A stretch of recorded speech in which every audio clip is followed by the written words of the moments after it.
be back. Funding, really quickly. Rule of thumb that I share with our clients is 80-20.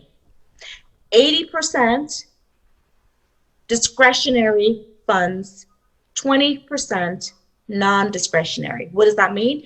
80% of the dollars that you can use however you want. So that would come from various fundraising mechanisms. So it might be sponsorships, it might be just your own fundraising drives, your bake sales, your cookie sales, your t-shirt sales, whatever those things may be, your campaigns, your donor drives, those types of things. And 20% from grants. Many people that come to us will say to me, "Oh, I'm doing this because I want to apply for grants." We could do a whole show on that. Yes.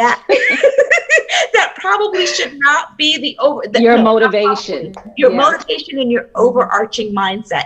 You've got to figure out how to get out there and make that money. And 80% of it needs to be free flowing, because grantors and funding streams change, the requirements change. And what we find sometimes is when it's flipped, you have what's called mission creep. So you're diluting your mission to make sure that you're able to get these funds from these different grantors. And so you're not able to stay true to your mission.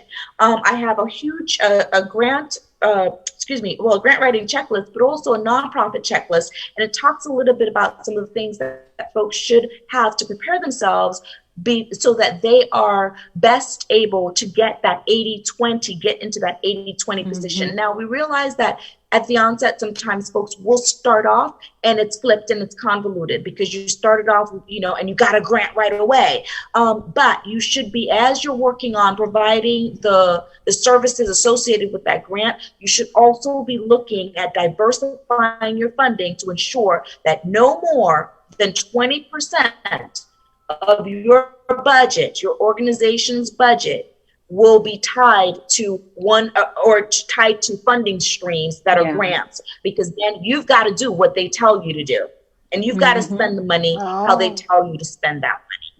The content on Mind in Your Business is for informational and educational purposes only and should not be construed as specific legal advice. This show discusses general legal issues affecting business owners. Opinions of the guests are not necessarily that of the show. If you need assistance with your specific legal issue, please consult with a licensed attorney.